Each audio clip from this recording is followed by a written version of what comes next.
I have no words except holy fucking shit. Negan came through. He's so amazing. I love him so much. That was the best episode of The Walking Dead like ever. Shout out to my boy Negan, Jeffrey D. Morgan. People like he's going to the dark side. He was Skywalker the whole time. And shout out to my boy Earl. Him and Rose in heaven smiling down on. So I know that everyone is going to be talking about the one big thing, so I'm going to talk about a slightly smaller thing. He said the thing, Negan said the thing, he said Brownie McNuggets. I'm happy, my life is complete. Okay, bye. Welcome back to another episode of Talk Dead to Me, the only Walking Dead podcast with the guts to start at season 10. I am your host, Johnny Odell. I'm the social media manager for The Walking Dead. With me, as always, is Woody Tondorf, our Skybound Games producer, and Alexandra August. She's back for our podcast producer. Negan and Carol. Holy shit. This week's episode. Oh, are you talking about it? As I read it, I just finished the episode. Holy fucking shit. Yeah, that was crazy. That was an insane ending. Negan and Carol are finally on screen at the same time. Alexandra has been bitching about Negan and Carol not talking for so long, and now it's finally happened. Guys, we have so much to get into this episode. Dynamite. Baseball bats. Goodbye, Earl. Earl's the hardest motherfucker to walk planet Earth. Yes. Let's fucking talk about it. But I don't know if I can get through this. I'm so excited. We're going to do winners and losers. Spoiler alert, everyone won, no one lost. We're going to do Dunked On. We're going to do voicemails. We have a very special guest that we cannot wait to introduce. But oh my God, fuck all that noise. Let us talk about arguably the best episode this season. Absolutely. And before we do that, wait, Alexandra, are you alive? Just like one word answer. As of today. Great. That was more than one word, but glad to have you back. Classic Alexandra. We did miss you. All right, let's get into the episode. What I really love, and we always tout Angela Kane, shout out, is that this episode felt like a season finale. And I feel like in previous seasons it probably would have been. But I love that this has happened, and we still have 4 episodes left. Oh my God. Can you imagine going into a season hiatus with the head rolling in front of that person's feet and going into the power couple of all time that we talked about weeks ago? The fulfillment of every fantasy is about to happen. But 100% you guys agree that before season 9, they would have definitely extended this as much as possible. The Battle of Hilltop would have been 3 episodes. Absolutely. And this would have been the giant cliffhanger at the end. Yeah. We would have had a segue in Alexandria with Gabe and just aggressively not giving a shit and be like, people are dying. I don't want to know about this. And this may be hard to believe, but I have seen the other episodes. Drink. And it gets even crazier from here. Oh my God. You think Alpha is the end? She is not the end. Dude, you guys, I love Samantha Morton more than is physically possible, and she's been such a wonderful, arguably my favorite, most terrifying villain on The Walking Dead.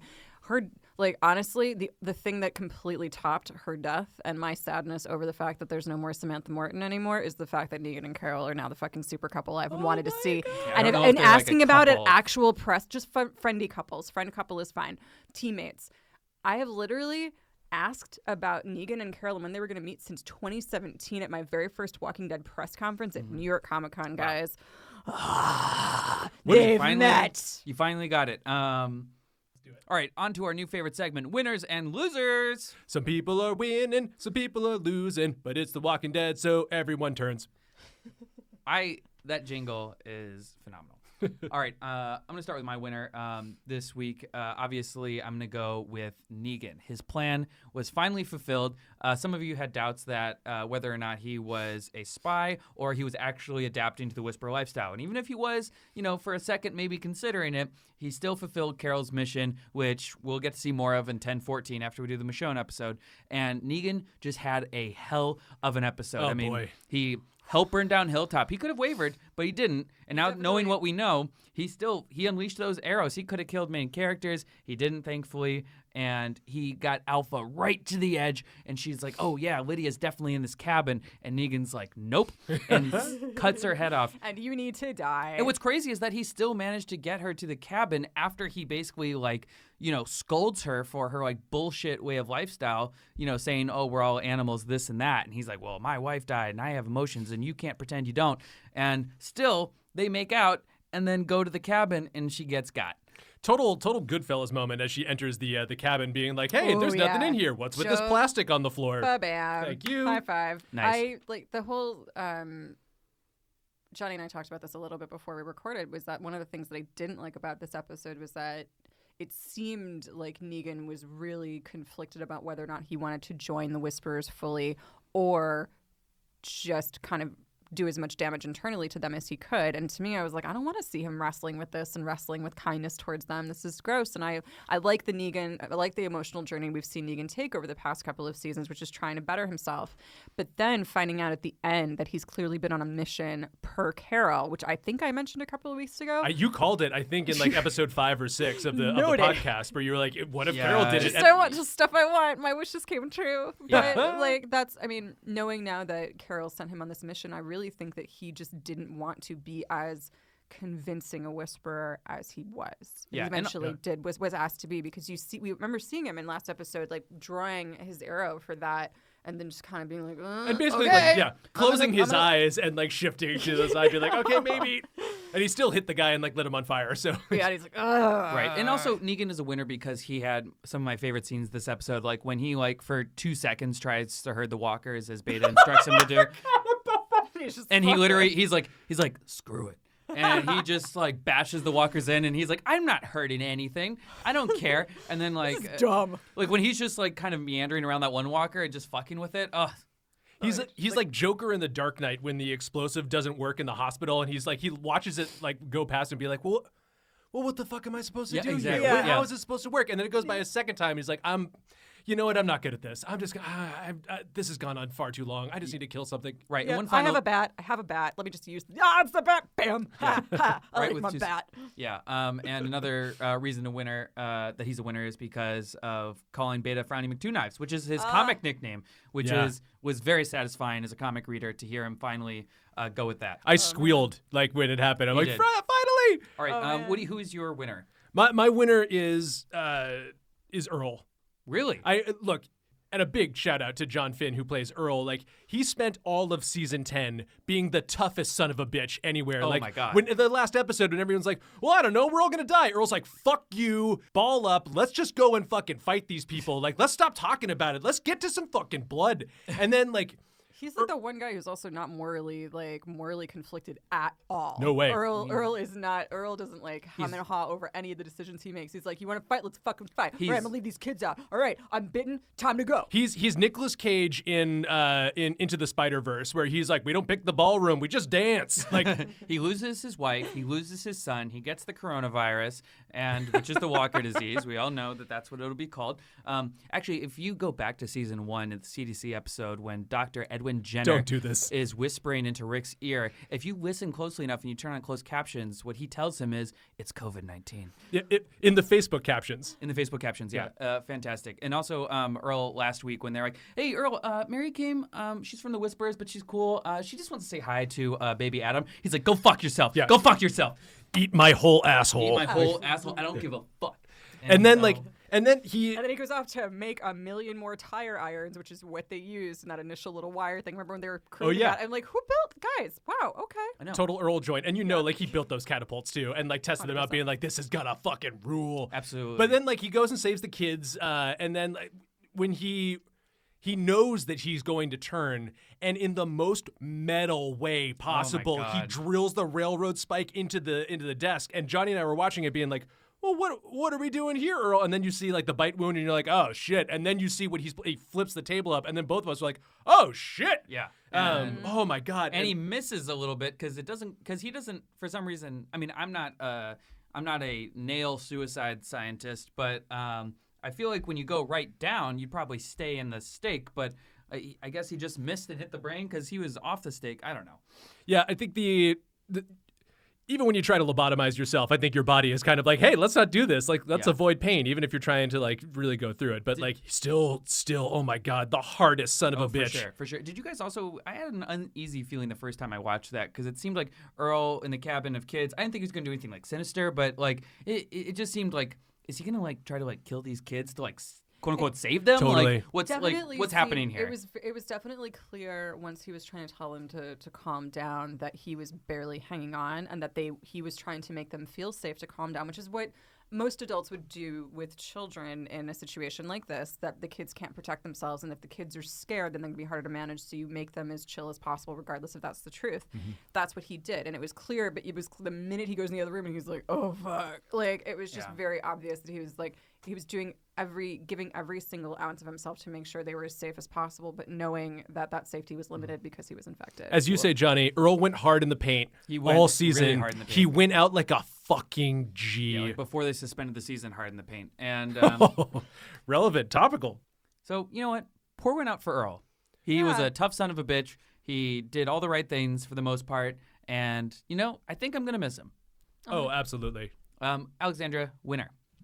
Winner, winner, chicken dinner, Mary, Mary, quite contrary. Oh, wow. Wow. I didn't know we were... See, this is the what kind happened to your brain in between this? Like, you're coming out of this with like a lyricist. And also, why are you dressed like Dr. Seuss?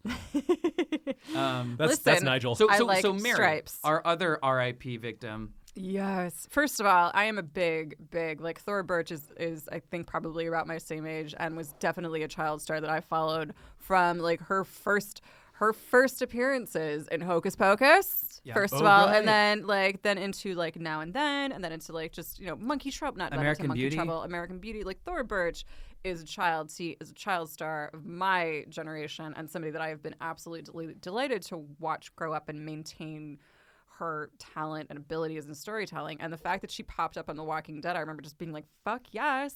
And this particular episode, and it's been tough to watch her knowing just kind of in my head, I'm like, Thora Birch is good at playing badasses, and she's good at playing people who are like, you know what, done with what you're saying, gonna do what I'm gonna do. Right. These very independent-minded young women. Yeah.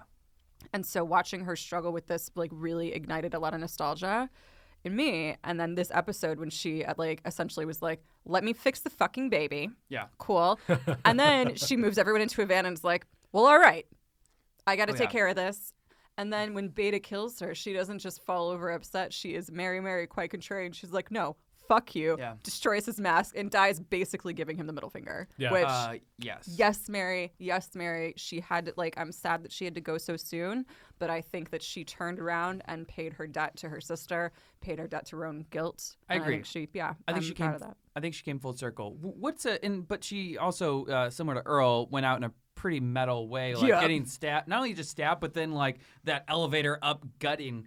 What would be a harder way to go? Like, you know, nailed to the dome or just getting gutted by Beta? I feel like getting gutted by Beta has to be just the absolute worst because it's probably pretty instant the way Earl did it. It's the Jurassic Park thing. Well, Earl's way was definitely like is a bit quicker, but like anybody who's watched Jurassic Park remembers that lovely moment where Dr. Richard Grant goes up to a child and explains how a raptor will eviscerate you by tearing out your bowels so you are still alive while they start to eat you. A really annoying, obnoxious child who fucking deserved to be put in his place, so he had more respect for the doctors that knew a million more things than him at the archaeological dig. And he grew up to be Chris Pratt in Jurassic World, so... There you go. Wait, is that him? No, that's just like a fan theory of that's the thing. But like, clearly that's not true. All right, so now let's get on to our losers. For me, my loser this week is the rest of Alpha's body from the neck down. You know, it's really hard to operate without a head, and you know, her body is really going to struggle. You know all about this, Johnny. Honestly, her belt buckle alone. Just because I'm illiterate doesn't mean I operate without a head. I'm sad for that belt buckle, and I hope Negan swiped it and gives it to Carol. Oh, that'd be great. Oh my God. Was that like? Can you guys think of like a more holy shit moment than because obviously it was a big deal that Negan like cut Alpha's throat, but like Woody and I kind of like knew it was coming because of comics. Yeah. Well, I read that part of the comic. But him rolling the head to Carol's feet, that was like I cannot wait for the reacts this week. Oh my God, I was like, my brain was a phoenix reborn. Like all of a sudden, all of the sadness and negativity that I experienced watching this episode because R.I.P. Earl, R.I.P. Mary, fuck you, Beta, fuck you. And congratulations. Ryan Hurst, we love you. Oh yeah, Ryan Hurst, you're amazing. God bless Lydia, run away and be safe. But oh my God, like, when he killed her, I was like, oh yeah, that makes sense. That's yep. But pulled the old switcheroo. Yes, he did. Oh yeah, I don't know. There's been a couple fake out sequences in The Walking Dead now, like when Gabe goes to the cell to get Negan out in the morning to be like, okay, oh, he's gone. Yeah. I don't know. I was insufferable with you in that moment we were watching it, where I'm like, Lydia's gonna get out of this thing. She's gonna walk out, and there's gonna be nobody there. It's gonna be in a completely different location. Yeah, and I couldn't say anything. And you couldn't say anything because you'd seen it already. Yeah. Drink. But yeah, But even though you knew what was coming, I think. That was only building the anticipation of like, this is going to be a trap. Oh my God, Negan has another thing that he's going to go with this. Like, this is fucking awesome. Yeah. But I did not anticipate the turn with all of this being a Carol Negan joint. I am so enthralled with this team up. This is perfect. Nobody can oppose this. And as excited I am for you guys to see the Michonne episode next week, because we are just taking a break. Like, you're going to have to wait 2 weeks to see Michonne's the in aftermath Maryland. of this. I can't wait for you guys to see the Negan Carol stuff coming up. It is fantastic. Again, I've literally been waiting for this I know. for 3 years. Woody, who's For your 3 loser? years. My loser is Alden. Really? Yeah, and the reason being that Alden spends I got two. I've got 2 losers, minor ones. Alden is my first loser because in one day he loses his entire like childcare support structure. They're all dead. And he also gets like saddled with like the American Sniper baby for about like 5 minutes in one scene. The prop, not the real baby. That baby's gone on to really work. You should see its stuff. It's big in commercials. My other loser is Aaron. He has a good episode, but he's kind of stuck doing like Aaron doesn't get anything that Aaron wants, and like he spent a lot of this season being essentially Captain America, which is cool With a mace hand. With a mace hand, and like keeping the mace hand. Also, what are the chances that like Aaron sees Daryl running out with the Morningstar thing, like just walloping all of these walkers, being like, I gotta get me one of those. Yeah, seriously. Also, his scene with Negan was phenomenal, So where good. he's just like, "You son of a bitch," and then Negan's like, "Oh, dude, Can you not? chill." Can you please? And he's trying to explain, like in that moment, like, "Hey, no, this is all like talk to Carol." Like it's kind of like The Departed. Like Dude, there's I'll some forward sort of you like, the memo. It's yeah, fine. exactly. Like Just calm down. citizens is written on an envelope. I'm one of them. You don't like. Yeah. And it's so funny because like Negan, another thing I like about the way Negan is portrayed is that he is this sort of redeemable villain because he's charismatic and he's conflicted, not because he's that skilled. Like Negan is not that good at keeping secrets. He's kind of okay at leadership, but really he's like he builds his success on kind of being smart and being savvy and being, again, like I said, charismatic. So to see him just be in this position of being like, fuck, I can't give him specifics. Yeah. I can't kill him. But I gotta stay. Like, I gotta go. Sorry, bye. And Remember then that just time that you were runs blind in the away. cabin? Good times. Okay, bye. Like, Alexandra, loser. Loser. Okay, yeah. I gotta pour one out for Beta's #1 fan. Oh, that guy is like, hey, it's like who was just so genuinely happy to see a country music star that he clearly liked until Beta was like, no. Yeah, we'll see later. Beta is like a Tim McGraw level like talent. Like he is up there in the country world. He's probably Headline like front row of the Stagecoach. CMAs every year. absolutely. And people are very aware of him. Half so. his mask was off, and But- this guy was like, "Whoa, Like- thought your voice was." And familiar. also, like he doesn't look that drastically different without the half face mask. Like you probably would have figured it out. But hey, losers in general are those whisperers that both got one last year when they saw, or last season when they saw Alpha crying, Yeah. and he's like, I didn't see anything. I didn't see anything. Like She's it's like, like, dude, just bow out. Just play If dead. you're a Just whisperer, run. you got to spend every single day with blinders on, just staring at the ground. a Because if handmaid. you observe anything, somebody's going to come in from the blind side and fucking shank you. Seriously, Like, all he did was take off half of that guy's mask, Yeah. and like then just was like, "Hey, I like your singing voice," and then he died. Like, no, girl, no one has a relationship with Beta. Don't do that. He is frowning McTwo-Knives Yeah. for a reason. I loved you at Stagecoach. Also, your partnership with Tidal was ill-advised. some honorable mentions. Carol was obviously a big winner this episode because Yeah, her she plan was. went perfectly. Even though she's like, "What took you so long?" and she'll bring that up in the future too, where she is. As happy as she is very frustrated that this took as long as it did, and that relationship they had that- to lose most of Hilltop for it. The dynamic between Carol and Negan is the one that I've hoped for, where she's just smarter and savvier and cooler than Negan, and he's into it, so he just does what she says. Like, I can't wait, you there's guys. there's no way that we don't see some sort of flashback to the beginning of this like agreement or like arrangement, which I am just for the back and forth of that first initial like planning, I'm just gonna lose my shit and like I will hang on every word of dialogue. Right, and some other rapid fire honorable mention winners. Judith, I think Kaylee Fleming had Ooh, an yeah. incredible episode. Fantastic. Slow clap for Kaylee Fleming, who is a absolutely. really incredibly talented young Her actress. scene with Earl, very sweet. Her scene when Daryl like bust in and didn't even say anything to her. They just kind of slumped down and he put his arm around her because what she's been doing lately, having to kill actual people and not walkers, has really been weighing on her. And I think it's great because we've kind of mentioned it in the past how Judith is amazing. We all love Judith, obviously, but she seems a little too inflappable. Blank-faced murder child. Blank-faced murder child who's like doesn't expect the real. And of course, she grows up in an apocalypse, so it's like different. But still, there was somebody mentioning in the YouTube comments yesterday that like they laughed seeing her like blank reaction to like one of the hanging king toppers. And actually, I thought that was the like beginning. The last 2 episodes have really added meaningful layers to the Judith character. And I think in the hands of like in any other child actor's hand, I think it's going to be played pretty like one note and you're not going to get a great range.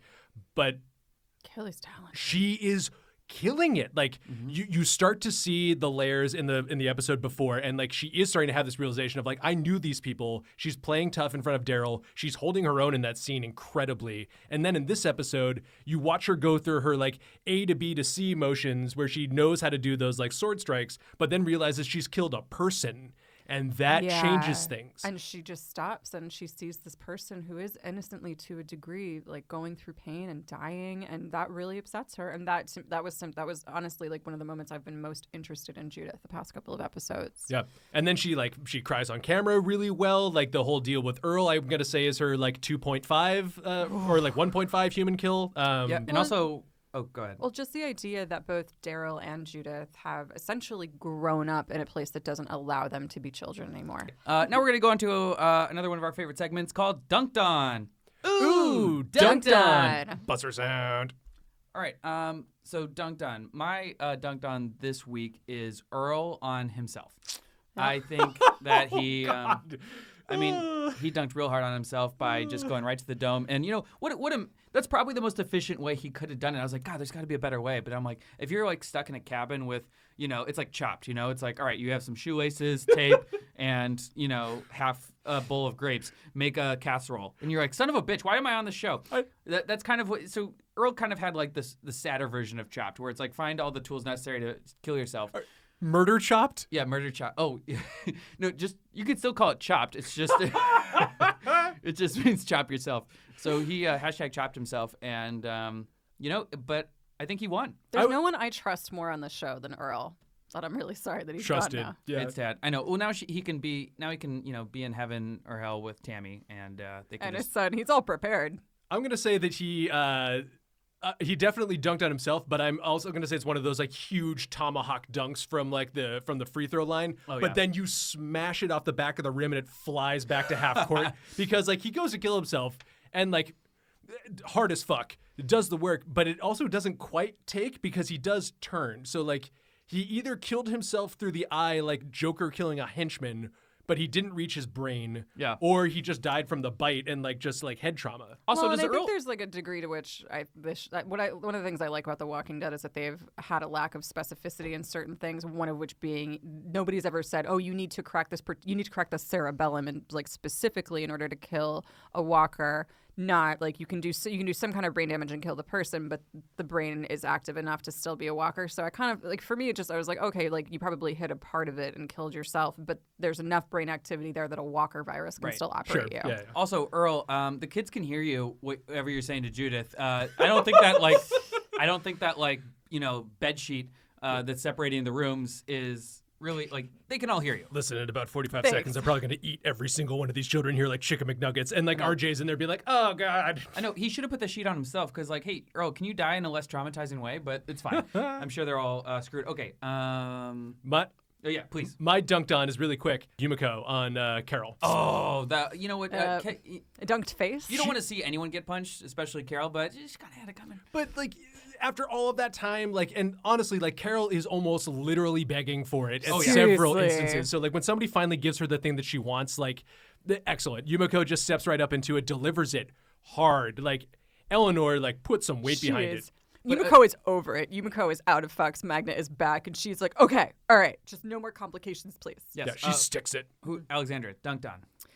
Negan and Alpha. Oh, yes. Yes. Negan dunked on, dunked off. Goodbye. Good night. A two-hander. Yep. Oh yeah, that was pretty great. Shatter the backboard. And Alpha, bless her heart, didn't even see it coming.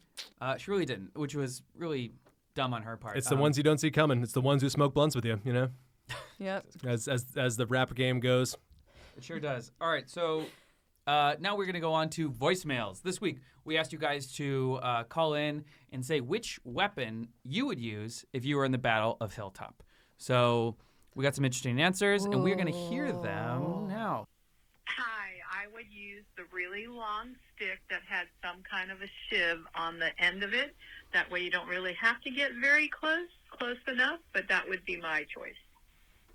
Nice. I like Fair. that. I would actually use Shiv from Succession as my battle weapon because I feel like she would just emotionally manipulate all of the whisperers. And then you put her on a stick and just have her like up above everyone, and she just starts, doing that. She just on sarcasms Broadway. everyone to death. Yep, just starts looking superior. Just starts glaring at Alpha. Yeah, she has an affair with Negan, immediately, right out the gate. Tom, it's okay with you, right? Oh, Tom hangs out with Aaron. Yeah.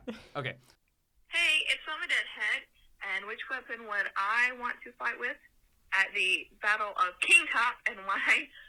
Would be a lightsaber, and you can't argue with me that it's not real because neither are zombies, so trick me.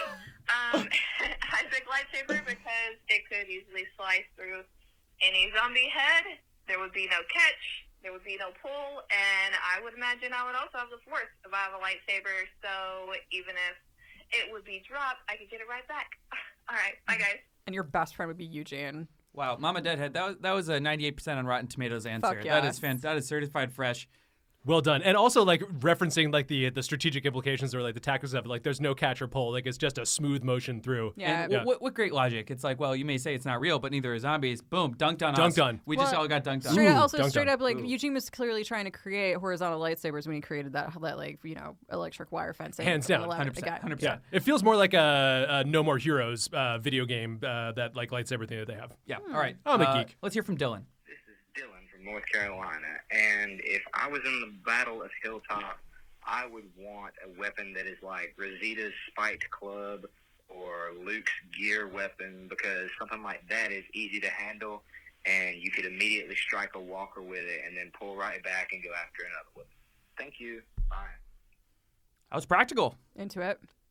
Dylan, excellent voicemail. Yeah, look, a bladed weapon never runs out of ammo. It gets a little bit dull, but then you can sharpen it. The only complaint I had about this almost flawless episode is that Rosita was holding that spiked club thing right against her neck. Right up there, yeah. It's hey, maybe just maybe Well, she hold it had down that, a little bit. brilliant black, Associan armor. Oh my God, She looked a lot like Syrio Farrell. I don't know at what point The armor's been upgraded since All Out War. Oh my God, Yeah. they are basically in their RPG, they've gone from common to rare. Now they're in epic stuff. Yeah, they're at sort of like Nilfgaard armor, except prettier. That's a Witcher reference. Yep. You guys will watch it. It's someday. purple, basically. It's gear level purple. Yeah. All right. This next one. Hey, Tark Bid. Just want to say I love your show. And I would use an RPG at the Hilltop because it would take out a lot of walkers. And as long as I get access to that and parts of RPGs, yeah, I hope I make it to the show. Thanks, guys. I appreciate that. Hand-to-hand combat is not for everyone. Good news, brother. You just made the pod. Look, I would have given $50 for that sequence when Carol is just Legolasing, just in the middle of the mob, and then our dude shows up with an RPG being look what I found, and just unloads one into the middle of it. Stuff flies everywhere, Beta and Alpha are kind of oh, okay, well, we kind of didn't understand that we were walking into this thing, but then you're out of ammo, and then you just use it to club things to death. Yes, yes. Absolutely. All right, one more voicemail. Well, the weapon that I would use at the Battle of Hilltop would have to be Aaron's arm, because I'm an amputee, and I just gotta try out that thick arm, It's super cool. So, yeah, that's my weapon of choice. Absolutely fantastic answer, and with a real world experience as well. But yeah, my dude, please call back next week, because I would love to know from what would be other attachments to that that modified platform that you'd want to add on to it? Like, would the Morningstar actually be like feasible, having like the ball and the chain? Like, I feel like there's definitely like that was kind of my curiosity, seeing Daryl run around with the Morningstar, which was so cool. That Aaron did not also just have like the same, like have the ability to like whip out that mace all of a sudden and then shoot it at someone, and then it like just detaches from his arm, like kind of extends out and then hits someone. That, like, I was waiting for that. I just need to see Aaron go into like a shed or something like that and then just attach a new thing on. Like, show me that he's got several like weapons for this thing, and I will ask for nothing else on the show. I would like for Aaron to channel all of his current frustrations dealing with his child and then fighting Negan into just creating like an Inspector Gadget for his left arm. Yeah. Like Eugene puts like a hammer on it, so he's like working on like a roof or something. Yeah. All right. Thank you guys so much for calling in for the voicemails. We love hearing you during the show, and then of course before the show with your instant reactions. Obviously, we record this in the past, so we haven't heard them yet, but they've been phenomenal so far. So keep doing that. If you guys want to appear on this podcast, all you have to do is call in at 213-536-1275. It takes you straight to our voicemail. Don't be scared.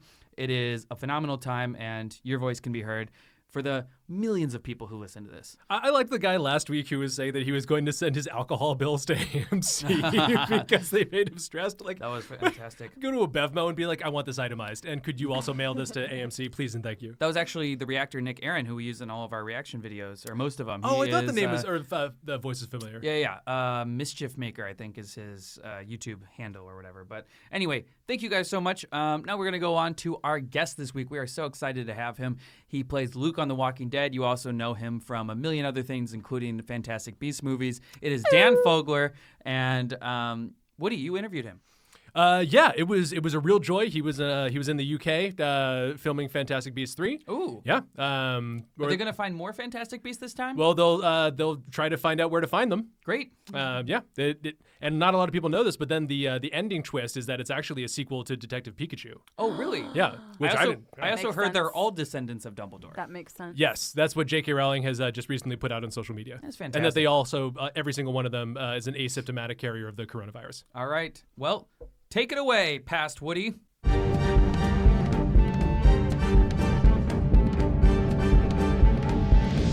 Our guest today is a man of many trades, faces, and voices. He is an Tony Award winner, a writer and director of both stage and screen, as well as a published author with a graphic novel on the way. Some may know him on The Goldbergs, others will know him as the wonderful Jacob Kowalski in the Fantastic Beasts movies. Our listeners also know him as Luke on The Walking Dead. He is the host of the very funny podcast, Dan Fogler's 4D Experience, and he joins us now on Talk Dead to Me. Mr. Dan Fogler, welcome to the program. Hey, how's it going? Thanks for having me here. Thanks for coming aboard. This is a big thrill for me, and I also have been listening to the 4D Experience. Most recently, the Ross episode, and I laughed my ass off for like 20 minutes straight. Was that you doing the Tom Hanks laugh? Oh yeah.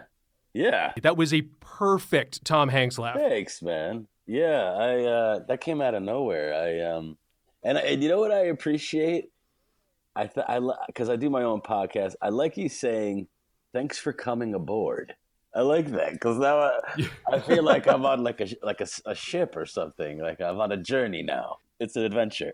That podcast was with Ross Marquand, who plays Aaron on the show, is like probably one of my favorites because, well, what's great about doing the podcast is like you get to learn, especially if I have like a celebrity guest on or something. You get to have like a normal conversation with them basically, but you also get to learn all these different skills that they have. And so he is like a master of, like, he's like probably the best voice.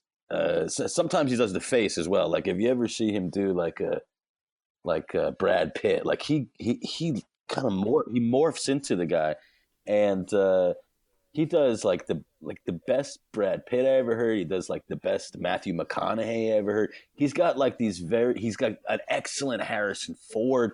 Like he's got all of these impressions that like I wish I could do, and he just has them in his pocket, man. And my Tom Hanks impression came out of nowhere. Like I didn't even know I could do it, because Hanks does this crazy thing where he vacillates from laughing to like crying, and and they're very similar with him. And the part where Wilson, the ball, is like floating away. It's like this, it's such an emotional part. I was like, holy shit, can I do that? If I was ever in a movie, can I make the audience feel really upset that this inanimate object is about to, die, quote unquote. And so I just got lost in that moment. And then that's where the impression came out. I was like, whoa, I can actually do this Hanks impression. So do you want to hear it? Yes. Oh my God, yes. Okay, so this is Hanks in Castaway. I have to yell it, and my kids are going to sleep right now, but screw it, I'm just going to do it. So you have to yell it because otherwise it doesn't work. And this is the part where Wilson is like floating out to sea, and he can't go get Wilson. He has to let Wilson go. So this is that part. You ready? I mean, it's like a famous part, but okay, here we go. I'm so excited.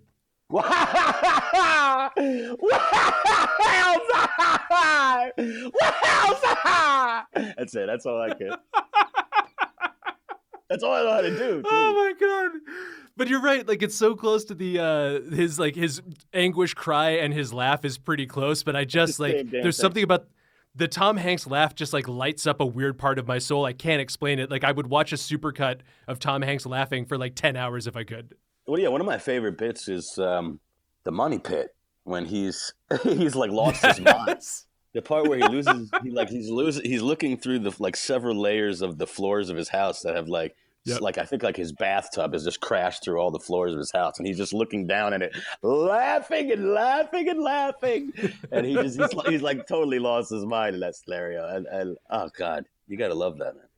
And so your kids are on the road with you. You have 2 kids, right? I do. One who just turned 4. Wow. And the other one is going to be 8 in July. And yeah, man, it's crazy. Like, I went out. I had rehearsals all day today for the Fantastic Beasts. Yep. I basically wake up early. I go out. I have rehearsals for all my scenes. It's work. You're out in the elements and you're doing stuff over and over again. And like by the end of the day, you're like, man, I'm exhausted. And so I'm coming home.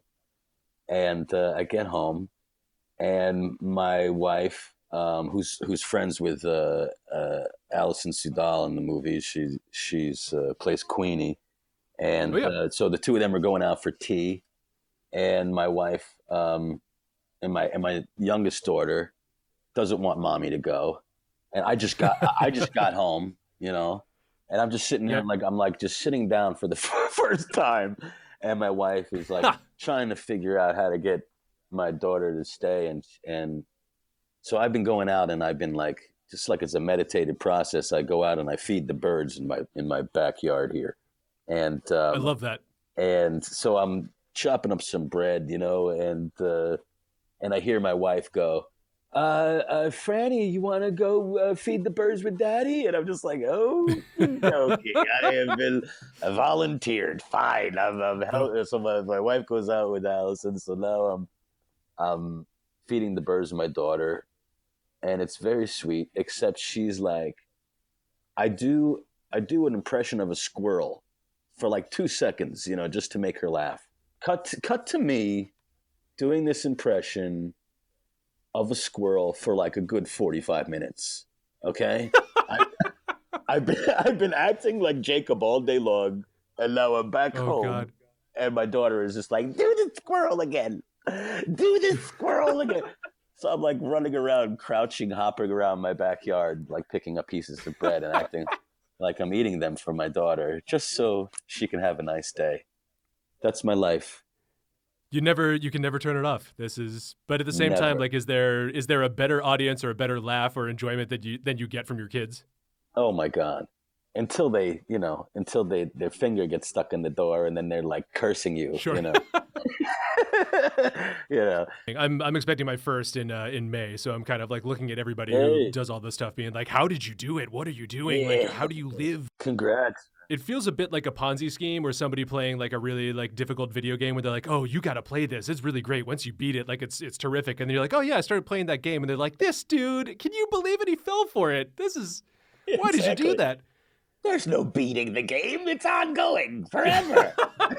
The game beats you until you die. Like that's exactly, that's it. My experience was when my first daughter was born, the fumes are like the pheromones and the hormones and everything is in the air. And there was like a real primal thing that happened to me. It was like instant. It was chemical. I was like, oh, this is what it is. And there was like the simian, whatever, like, gorilla part of me suddenly honed in. It was like tunnel vision. That's my kid. And I was like, anyone touches my kid, I will destroy them. I will destroy them. Yeah, like, suddenly I was like, I will burn this city to the ground. Yeah, exactly. Like, it's just, I became Ray Liotta that night. Like, I became like a crazed, like my wife had the baby, and I was like, honey, what can I get you? I started to talk like Ray Liotta. I was like, oh, darling, what can I get you? Anything you need, anything you want. And she was just like, I just want a grilled cheese sandwich, honey. I was like, a grilled cheese. I was like out the door. I was like walking out, like clicking, I was wearing sneakers, but my feet were clicking like Ray Liotta on the pavement going to get, I was insane. Totally. I mean, this is a crazy story. You want to hear the story? Of course I want to hear this crazy story. My wife asked me, I think this is crazy. This is a glimpse into my insanity that night when my daughter was born. She sends me to get the grilled cheese sandwich. I was like, I'm going to get you the greatest, like you said, the greatest grilled cheese sandwich you've ever eaten in your life, darling. And I walk out of the hospital. I'm wearing the shirt that said, I just had a baby at the NYU hospital, okay? And there's a little, like a footprint of my daughter, like on my shirt, it's just like, it's a weird thing. Yeah. And it's on there, and it's like spattered with like weird liquids, and I'm like, fuck it, I'm wearing this shirt. Yeah, there's a little viscera on you. Exactly. I'm like, this is I'm a daddy now, and I'm gonna show the world. So I fucking go out like Ray Liotta, and I go to the deli, and I see the guy behind the counter, and I say, one grilled cheese sandwich, my good man, right? And he starts, and he's just, oh yeah, making the sandwich. And I'm just, very excited. And he gives me the sandwich, and I take the sandwich, and I'm just clicking my way back to my wife, and I hand her the sandwich, and she opens up the tin foil. Oh my God. And she goes, it's cold. It's not even grilled. And I look at it, and it's just 2 pieces of untoasted white bread with butter, unmelted, and 2 just little chunks of cheese on it. And now I'm just like, now I'm really Ray Liotta. I grab the sandwich back from her. I go, give me 5 minutes. I grab the sandwich. And now I'm like, it's like the scene from Goodfellas when he's walking across the street, and the guy who like messed with Lorraine Bracco, you know what I'm talking about? Yep. And he walks across, yes. And he goes, if you ever freaking touch her, that was me. I was walking back to the deli with the instead of a gun, I had a grilled cheese sandwich in my hand, and I'm walking back to the deli. I swear to God, I go in there, and I throw the sandwich at the guy. I throw it at him. I fling it at him. I say, what the fuck is this? Okay? He goes, he's scared. He's scared out of his mind.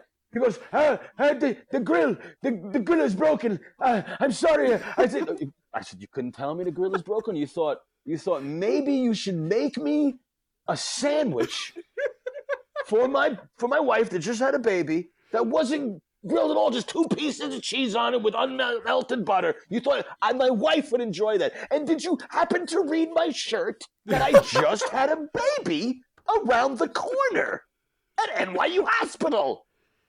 So yes, I'm back 3 minutes later, wondering what the hell happened to myself. Okay, so now the guy starts, I'm being a lunatic right now.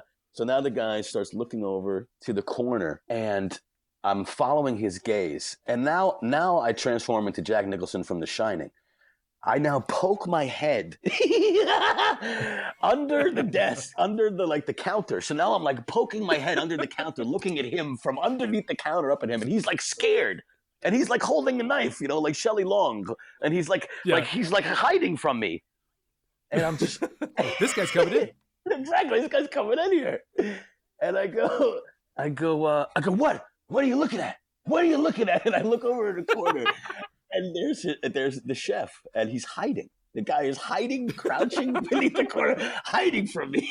And And I see the look of fear on this man's face. Two grown men, were scared shitless of me. And I see this man crouching in the corner, and I suddenly have this stroke of conscience, and I'm just like, gentlemen, I'm sorry. I'm insane right now because I obviously just had my daughter. My daughter was just born, a half hour ago, and I am pumped with like adrenaline or some shit. And I am taking it out on you guys. And the two guys are just like freaking cowering from me. And I was like, it's okay. I'm going to go somewhere else. And I'm going to get a grilled cheese sandwich for my wife. And I just left the two of them just like shaking in their boots. I became a lion man. It was weird. I became a lunatic. I already know the bagel shop that's near us on Wilshire that I'm just immediately going to be like, what do you call this a bacon, egg, and cheese? And just leave like a me-shaped hole in the wall. Like, yeah, that's absolutely going to be me in however many months. Just be prepared. Just be prepared for insanity. And I'm sure all of our listeners are very excited about the changing of this podcast to Talk Babies to Me. This is where the podcast is now. Sorry, folks.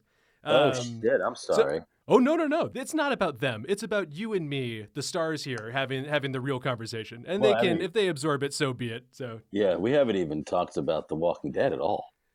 I was going to say, we're at minute 20, and only now am I about to ask you some Walking Dead questions. Tell me a little, you joined in on season 9. You've already had so much success. You're in one of the top 5 franchises in the world with Fantastic Beasts. So how did the audition or getting aboard Walking Dead work? Did they offer? Did you have to read for it? How did it go?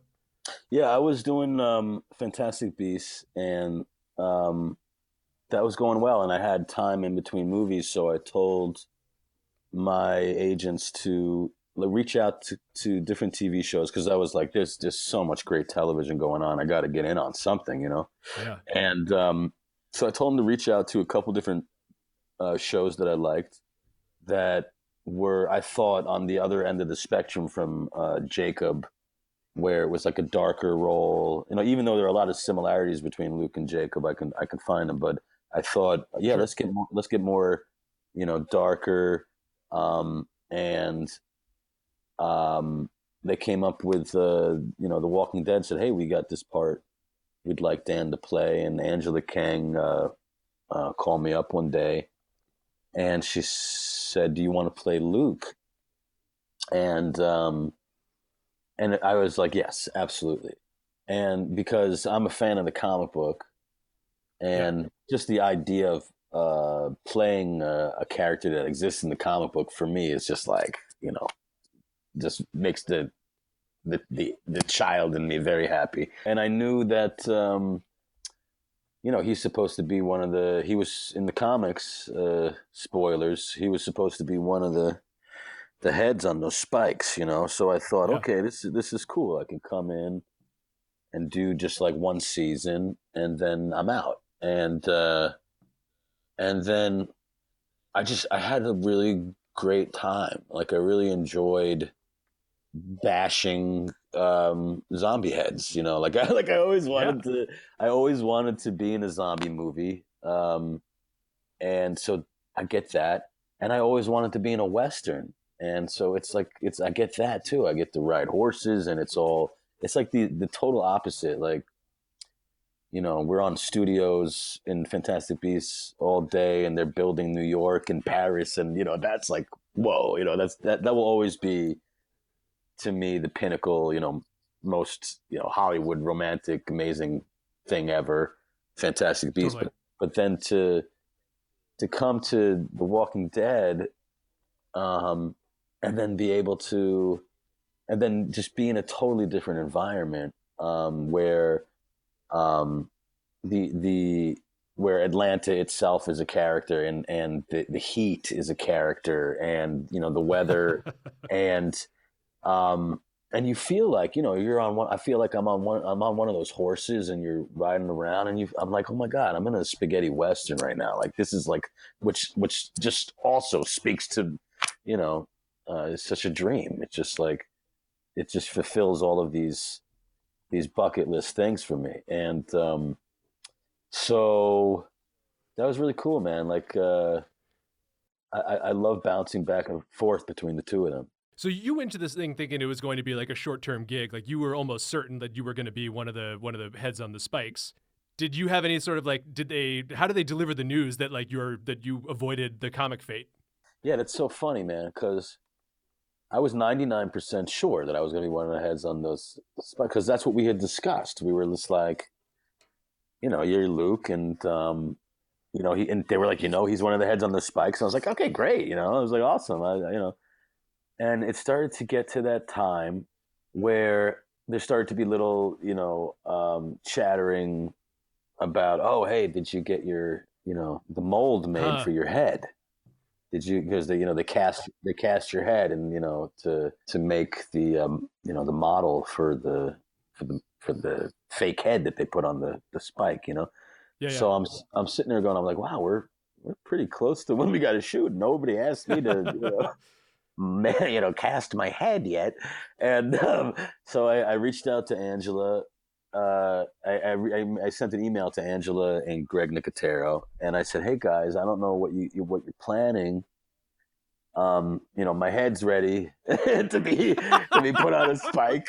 But if for some reason you guys are considering keeping me around, that would make me really happy, because even though I knew that that things were that I was supposed to be only around for one season, I would just be so happy if I was able to continue living on as Luke in this parallel universe. And I know that you guys don't always adhere to the comic, and so let me know. And so then here we are today. They were just like, yeah, we'd love to have you. And it was always really a question of my schedule. Like, and it's amazing because, there's time in between the Fantastic Beasts movies. And then even, when we do this, I'll be done doing the third one. We'll finish in July, and then I'll just go and I'll do the rest of July, August, September, November, the rest of the season on The Walking Dead. I'm for season, what are we on, 11 now? Are we in a season 11? Holy crap. We're on to 11, yeah. Yeah, so... it's insane. I'm excited, man. This is really cool. I hope I can go for as long as I, keep it going for as long as they let me. And this episode will come out right after the Battle of Kingtop just finished. Alpha was just killed. I guess I have a real quick question on this. Where is Aaron taking Luke in this bit? Like when we find you, like you're unconscious and you survived fighting on the front lines a couple times this season, which like I know, right? you're increasing on the badass scale like every single time that you're on the show. So where are you heading at this point where you're getting dragged through the forest? I can't even tell you where he's dragging me because that would give a lot away. But I love it. Yeah, because that's out on. I've seen that out the snippet of next week's episode. Yeah, where is he dragging me? That is a good question. Yeah, I got fucked up. Seriously. Yeah, and everybody got, but you were in rough shape. Yeah, and everybody is dispersed. Everyone is. The last shot you saw was fucking Hilltop burning. Yeah. And then when you see us next, I think it's what can I say? It's every man for them fucking selves, man. Everyone is running for their lives. It's like it's like Nam. He is a soldier, and we are surrounded by the enemy, and he is dragging me on a makeshift fucking gurney because that's what he has to do. Like that's his job. He has to. Man. Like he and I could be the last two fucking people that survived for all we know. You don't know. You don't know. That's how bad it is. It's really bad. Man. It's awesome. I love the roller coaster ride, and I love being part of the ups and downs. Like holy shit! I loved watching that fight sequence, and I just recently gave up on Instagram because I shared the sequence from 10-10. Was it? Yeah, that's what it was. 10-11, right? That's the last episode. Where that was the one where King Top's burning, and then the episode that we are just about to see that will come out when this episode comes out is the aftermath of that battle. Yeah, 12. Yeah. Yep. So the battle, I loved it. I loved being a part of it. I loved all the slow motion, the slow down parts where the blood's flying everywhere, and there's that moment where all this like chaos is happening, and I turn around slow motion, and you see this look on my face like, oh shit, this is not we're fucked, and you hear me say the fence isn't going to hold, and I took that sequence, and because I'm a fan of the comic book, I put it in black and white because I love watching it, and I was so I put that little 1 minute sequence of us fighting in black and white, and I shared it on Instagram. And because of the over policing of the algorithms, it blocked it, and I was just like suddenly it went from me being in the moment, wanting to enjoy this like visceral, like, guys, I'm so excited to freaking share this with you, to me having to like appeal to Instagram like I'm some kind of like freaking criminal. Yeah. It's like, you don't have, how dare you? You don't have you don't own this. It's like, what are you talking about? It's streaming everywhere. What the fuck are you talking about? So I gave up. I'm on strike from Instagram. You were about to go full on grilled cheese on the Instagram folks. I was about to go full on Leota grilled cheese on them. I could not. It's been a long while since I've gone full on Leota like that, man. I've definitely chilled out. And that wraps up this week's episode of Talk Dead to Me. Guys, this was such a huge episode. I am so thankful that we were all together to talk about it. I hope you guys comment in the YouTube or on Spotify, Apple, wherever you find these. We'd love to continue the discussion there. We will be back next week with a guest, with segments. Alexandra might still be here. That's the plan. We might have to record it from home out of quarantine, but it'll be happening. But I tell you what, I'll give you a special challenge here. I wish you would. If you go on Apple Podcasts and you leave us a 5-star review, whatever you put into the body of that review, I will read on the podcast. Wow. Okay, so let's just put that out there. Love that. Maybe you have a thing you want to plug.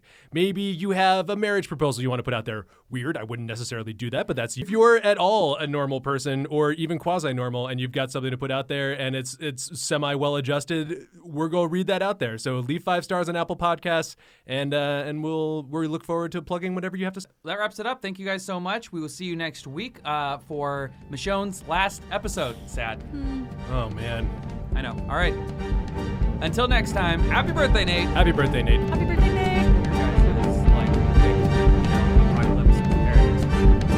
Get a penthouse at the top of the standard downtown. Begin my natural progression as a local warlord. Oh, I really like that.